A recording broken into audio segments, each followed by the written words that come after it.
ஹிஜாபை அணிந்து கொண்டு அதாவது சினிமா பாடல்களை, ஆபாசமான பாடல்களை போட்டுவிட்டு நடனம் ஆடி அதை வீடியோவாக பிடித்து சமூக வலைதளத்திலே ரீல்ஸாக பதிவிட்டுக் கொண்டிருக்கிறது.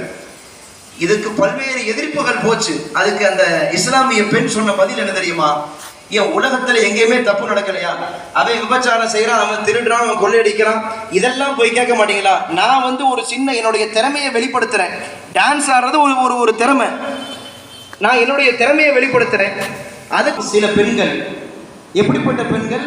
காசியாத்துன் ஆரியாத்துன், ஆடை அணிந்திருப்பார்கள் ஆனால் நிர்வாணமாக இருப்பார்கள். ஆடை அணிந்திருந்தும் ஆடை அணியாதவரை போல இருப்பார்கள். அப்படிப்பட்ட பெண்கள் நரகவாசிகள் என்று சொன்னார்கள். ஆடை அணிஞ்சும் அணியாத மாதிரினா என்ன?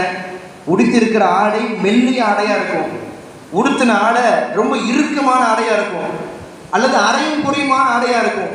இந்த மாதிரி ஆடைகளை உடுத்திய பெண்கள் நரகவாசிகள் என நபிகள் நாயகம் சொல்லுகிறார்கள். அன்பர்களே, இன்னைக்கு உள்ள புர்காக்கள், ஃபேஷனான புர்காக்கள் வந்துருச்சு. இன்னைக்கு உள்ள உலகத்தில் புர்கா எப்படி இருக்குன்னா தலகாணி ஒரு மாதிரி இருக்கு. புர்காவுடைய நோக்கமே என்ன தெரியுமா? புர்காவுடைய நோக்கமே பெண்களுடைய உடல் அமைப்பு வெளியே தெரியக்கூடாது. சொல்ல போனா ஒரே ஒரு முடி கூட வெளியே தெரியக்கூடாது. அதுதான் புர்கா, ஹிஜாபுடைய நோக்கம். ஆனா இன்னைக்கு உள்ள புர்காக்கள் தலகாணி ஒரு மாதிரி இருக்குது. இந்த மாதிரி ஹிஜாபை அணிந்து கொண்டு சமூக வலைதளத்திலே அந்த ஒரு பெண் மட்டுமல்ல, எத்தனையோ இஸ்லாமிய பெண்கள், வயதிற்கு வந்த பெண்கள் சமூக வலைதளத்திலே தன்னுடைய அழகை வெளிப்படுத்திக் கொண்டிருக்கிறார்கள். பெருமானார் சொன்னார்கள், இப்படிப்பட்ட பெண்கள் நரகவாசிகள் என நபிகள் நாயகம் சொன்னார்கள். அன்பர்களே, ஃபாத்திமா ரலியல்லாஹு போல அந்த பேணுதல் நம்முடைய இஸ்லாமிய பெண்களிடத்திலே வர வேண்டும். குறிப்பாக உங்கள் வீட்டில் இருக்கிற வயதிற்கு வந்த பெண்களுக்கெல்லாம் சொல்லிக் கொடுங்கள். ஹதீஸ்ல வருது, முஹம்மது ஸல்லல்லாஹு அலைஹி வஸல்லமுடைய மகள் ஃபாத்திமா வருகிறார்கள். ஃபாத்திமா எப்படிப்பட்ட பெண் தெரியுமா? உலகத்திலே அவர்கள் வாழ்ந்தபோது எந்த அந்நிய ஆணுக்கு முன்னாலும் தன்னை காட்சிப்படுத்தியதே இல்லை, தன்னை காட்சி தந்ததே இல்லை.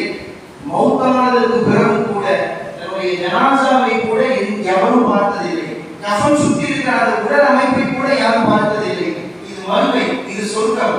சொர்க்கத்திற்குள்ளே வருகிற போது யாரும் இருக்கிற சின்ன சின்ன பிள்ளைகளுக்கு சொல்லிக் கொடுங்க. சின்ன சின்ன விஷயத்திலையும் பேணுதலாக வாழுகிற போது இறையச்சையை நம்மால் பெற முடியும், பிஷ்ருல் ஹாஃபியை போல. அடுத்து, விலாயத்தை பெறுவதற்கு மூன்றாவது வழி என்ன? விலாயத்தை பெறுவதற்கு மூன்றாவது இத்திபாவு சுன்னா. நபிகளாருடைய சுன்னத்துகள் என்று எதுவெல்லாம் இருக்கிறதோ அதை வாழ்க்கையில் கடைபிடிப்பது. நபிகளாருடைய சுன்னத்தை பின்பற்றி விலாயத்தை பெற்றவர்கள் எக்கச்சக்கமான பேர். சில உதாரணங்களை சொல்லி நிறைவு